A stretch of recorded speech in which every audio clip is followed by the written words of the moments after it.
السلام علیکم میرے پیارے بھائیوں اور بہنوں، میں کفایت سلام آپ سب کا سواگت کرتا ہوں یونیورس کی اس پلے لسٹ کی نئے ایپیسوڈ میں۔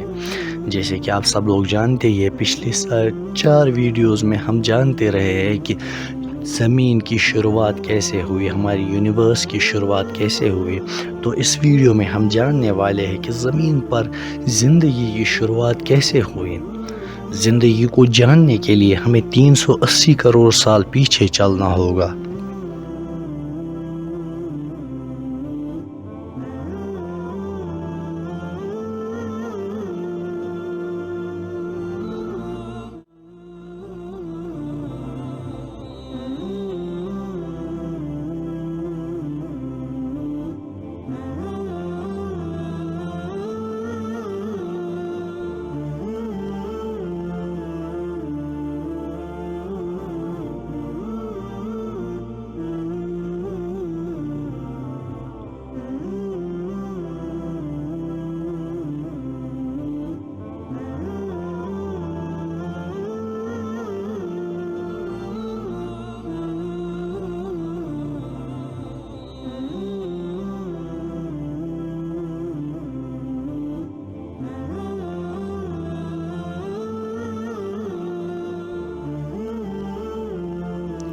اس دفعہ پانی کے ساتھ ساتھ میٹیورائڈس کچھ الگ بھی لے کر آئے تھے۔ جیسے جیسے وہ سمندر کے اندر گھلتا رہا، میٹیورائڈس نے کاربن اور فوٹونز جو امینو ایسڈ سے بنے تھے، جو خلا سے سمندر میں آ رہے تھے۔ سمندر کے اندر ٹیمپریچر اتنا کم تھا کہ قریب تھا کہ وہ جم جائے، مگر سمندر کے اندر گرم لیکوڈز باہر نکلنے لگے۔ جیسے جیسے سمندر کے اندر فوٹونز باہر نکلتے رہے، ان کے مینار بننے لگے۔ پانی میں اتنا کیمیکل مل گیا تھا کہ پانی کیمیکل کا ایک لیکوڈ بن گئی تھی۔ ان کیمیکلز میں منرلز کی وجہ سے ایک سنگل سیل بیکٹیریا وجود میں آیا، اور یہی ہماری زندگی کی سٹارٹنگ تھی۔ یہ مائکروسکوپک زندگی اپنے راستے میں تھی۔ لاکھوں سال تک سب اسی طرح چلتا رہا۔ اب ہماری زمین پر ایک بیکٹیریا کی ہی زندگی تھی۔ پھر 30 کروڑ سال کے بعد اب سمندر میں ان بیکٹیریاز کی وجہ سے ایک پتھروں کی اور پودوں کی صورت پکڑی، اور پھر ایک چیز وجود میں آئی جس کو ہم سیمینوائڈز کہتے ہیں۔ ہر ایک سیمینوائڈز بیکٹیریا کی ایک کالونی تھی جو سورج کی لائٹ کو اپنے کھانے میں تبدیل کر کے، جس کو ہم فوٹوسینتھسس کہتے ہیں، کاربن ڈائی آکسائڈ اور پانی کو گلوکوز میں تبدیل کر سکے، اور اسی پروسیس کی وجہ سے آکسیجن بھی بنتا ہے۔ پھر دیکھتے ہی دیکھتے آکسیجن پورے سمندر میں پھیل گیا۔ پھر اسی آکسیجن نے آئرن کو زنگ آلود کر کے ایک ٹھوس پتھر کی صورت دی، تاکہ اسی پتھر کو ہم بعد میں اپنے سارے چیزوں میں استعمال کر سکے، ہمارے پولس میں، گاڑیوں میں، ہر ایک چیز میں استعمال کر سکے۔ پھر سمندر میں اتنا آکسیجن پھیلنا شروع ہو جاتا ہے، اگلے 200 سال تک آکسیجن بنتے رہتا ہے اور زمین کی گردش میں پھیلتا رہتا ہے۔ پھر زمین کے اندر کا لاوا باہر نکلنا شروع ہو جاتا ہے۔ پھر 400 کروڑ سال میں سپر کانٹیننٹ وجود میں آ جاتا ہے، جسے ہم پینجیا کہتے ہیں۔ اب زمین کا ٹیمپریچر 85 ڈگریز پہنچ گیا تھا، اور دن 18 گھنٹوں کے بن گئے تھے۔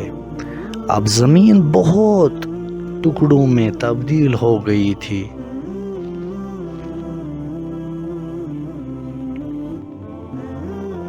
اور ایسا ایک ہی چیز کر سکتی تھی، وہ ہے زمین کی گرمی، جو زمین کے اندر تھی۔ اس کی وجہ سے والکینوز پھٹنے لگے، ان میں سے بہت سا کاربن ڈائی آکسائڈ باہر نکلنے لگا، اور اس کی وجہ سے ایسڈ رینز شروع ہونے لگی، اور جو پتھر پھٹ گئے تھے پہلے، ان پر ایسڈ رینز جب پڑی تو انہوں نے کاربن ڈائی آکسائڈ اپنے اندر جذب کر دیا، اور پھر اسی طرح زمین کا ٹیمپریچر -60 ڈگری پہنچ گیا۔ پھر زمین پر ایک ایسے دور کی شروعات ہوتی ہے جسے scientist the great ice age کہتے ہیں۔ یہ ایک ایسی آئس ایج تھی جو آج تک کی دنیا کی سب سے بڑی آئس ایج تھی۔ لگاتار زمین پر برف کے بڑے بڑے پہاڑ بنتے رہے۔ اب زمین 10,000 انچ کے نیچے برف کے اندر بس گئی تھی۔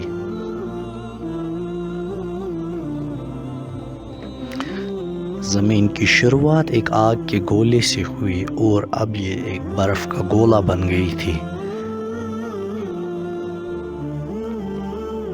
یہاں ہم نے ایک چیز نظر انداز کر دی ہے، زمین کی حالت ابھی بھلے ہی ایک برف کا گولا بن گئی تھی، لیکن اس کی پیدائش آگ سے ہی ہوئی ہے، اس کی بنیاد آگ سے ہی ہوئی ہے۔ اس کا مطلب یہ ہے کہ اوپر سے زمین برف کا گولا ہے، لیکن اندر سے زمین ابھی بھی آگ ہی ہے۔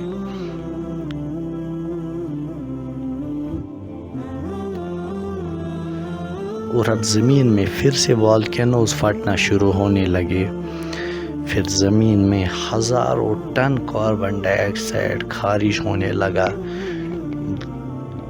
اس سے پہلے یہ ہمارے محور میں پھیل، زمین نے اس کو اپنے اندر جذب کر لیا، اور جب اس کی حد مکمل ہوئی تو یہ فضا میں پھیلنے لگا۔ پھر کئی کیمیکلز کی ریئیکشن کے بعد آکسیجن بننا شروع ہوا۔ پھر سورج کی الٹرا وائلٹ ریز نے پانی کے ساتھ ریئیکشن کر کے تاکہ ہائیڈرو پر آکسائڈ بنا سکے۔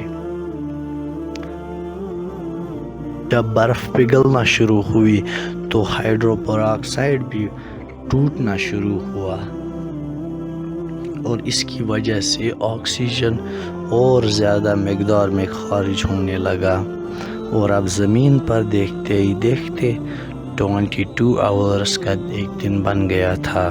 زمین اپنے محور میں دھیرے دھیرے چلنے لگی۔ ویڈیو کے پہلے میں ہم نے ایک بیکٹیریا کی بات کی تھی، ہم اس بیکٹیریا کو بھول گئے ہیں۔ اب زمین پر کچھ بھی نہیں رہ گیا تھا، اب زندگی کو تلاش کرنا ہے تو ہمیں پانی کے اندر زندگی کو تلاش کرنا ہے۔ تو پانی کے اندر اس بیکٹیریا نے بہت سے پودوں کو جنم دیا تھا، صرف پودوں کو ہی نہیں، اس نے بہت سی مخلوقات کو جنم بھی دیا تھا۔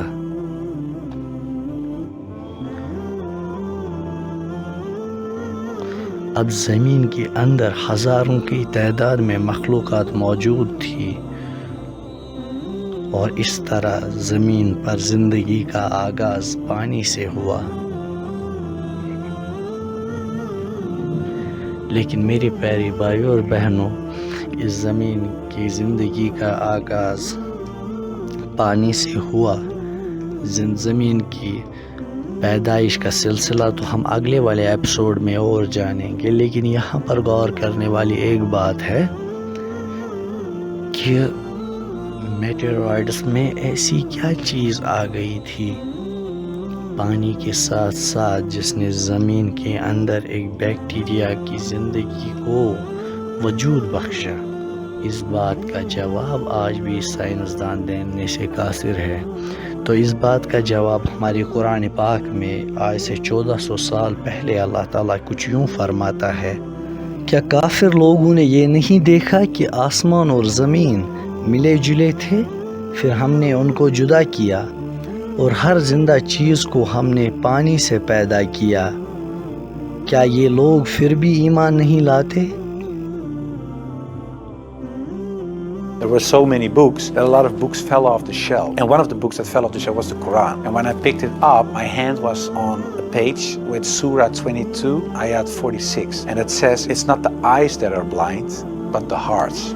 And I thought to myself, that really is my problem, because it wasn't the eyes.